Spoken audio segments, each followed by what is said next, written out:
আজকের যুব সমাজে সবচেয়ে বড় সমস্যা কি জানেন? ভয়, দ্বিধা, নিজের ওপর অবিশ্বাস। আমি পারবো তো? এই একটাই প্রশ্ন হাজার স্বপ্নকে মেরে ফেলে। কিন্তু এক মহাপুরুষ শত বছর আগে দাঁড়িয়ে যুব সমাজকে ঝাঁকুনি দিয়ে বলেছিলেন, ওঠো, জাগো এবং লক্ষ্যে না পৌঁছানো অবধি থেমো না। তিনি হলেন স্বামী বিবেকানন্দ, যিনি শুধু ধর্ম শেখাননি, শিখিয়েছেন কিভাবে ভীরু মানুষ থেকে নির্ভীক মানুষ হতে হয়, কিভাবে দুর্বল মনকে ইস্পাতের মতো শক্ত করতে হয়, কিভাবে নিজের মধ্যেই ঈশ্বরকে খুঁজে পেতে হয়।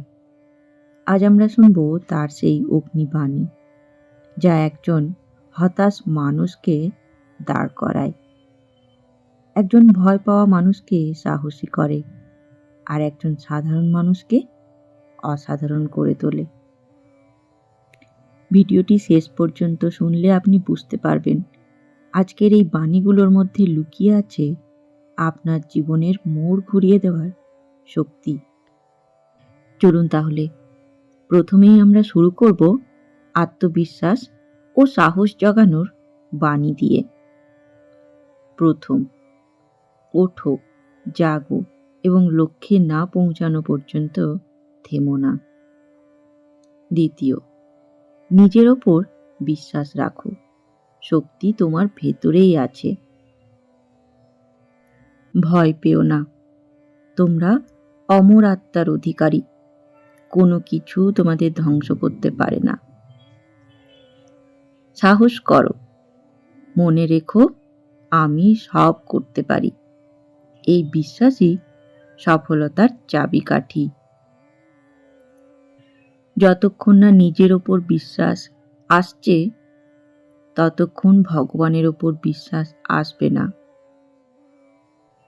এবার শুনব শিক্ষা ও জ্ঞানের বাণী। শিক্ষা হলো মানুষের অন্তর্নিহিত সুপ্ত প্রতিভা ও শক্তির বিকাশ। মনের একাগ্রতাই শিক্ষার সারমর্ম। শুধু তথ্য সংগ্রহ করা শিক্ষা নয়। যদি আমাকে আমার শিক্ষা আবার নতুন করে করতে হয়, তবে আমি শুধু একাগ্রতা বাড়াবো, তথ্য মুখস্থ করব না।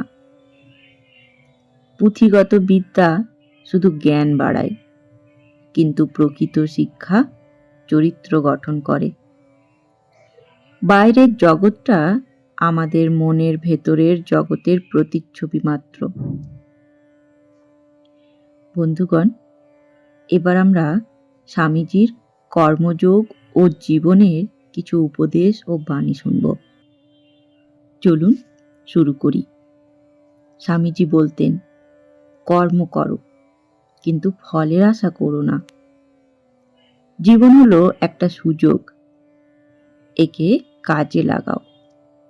অন্যের দোষ না খুঁজে নিজের উন্নতির চেষ্টা করো। সাফল্যের জন্য 3টি জিনিস প্রয়োজন: বিশুদ্ধতা, ধৈর্য এবং অধ্যবসায়। তোমরা যারা নিজেদের দুর্বল মনে করো, মনে রেখো সবচেয়ে বড় পাপ হলো ভীরুতা। চলুন এবারে শুনব মানব সেবা ও আধ্যাত্মিকতার কিছু উপদেশ ও বাণী। স্বামীজি বলতেন, যেখানে জীবের সেবা, সেখানেই শিবের পূজা। বহুরূপে সম্মুখে তোমার, ছাড়ি কোথা খুঁজিছ ঈশ্বর। জীবে প্রেম করে যেই জন, সেই জন সেবিছে ঈশ্বর।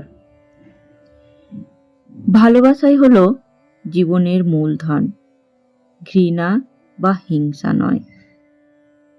তুমি তোমার আত্মার ঈশ্বরকে অন্য কোথাও খুঁজছ কেন? সে তো তোমার ভেতরেই আছে। সব ধর্মই একই সত্যের দিকে নিয়ে যায়, শুধু পথ আলাদা। বন্ধুগণ, চলুন এবার স্বামীজির সাফল্য ও অনুপ্রেরণাদায়ক কিছু উপদেশ ও বাণী শুনি। স্বামীজি বলতেন, একদিন যখন কোনো সমস্যার সম্মুখীন হবে না, তখন বুঝতে পারবে যে তুমি ভুল পথে চলছ। নিজে দুর্বল নয়, এই বিশ্বাসই সবল। সবথেকে বড় শক্তি হলো সংযম। চিন্তা করো না, তবে কাজের সময় পুরো মন দাও।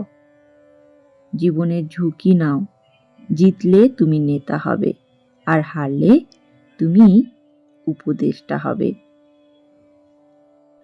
চলুন এবার জানি চরিত্র ও মনন, এই বিষয়ে স্বামীজির উপদেশ ও বাণী।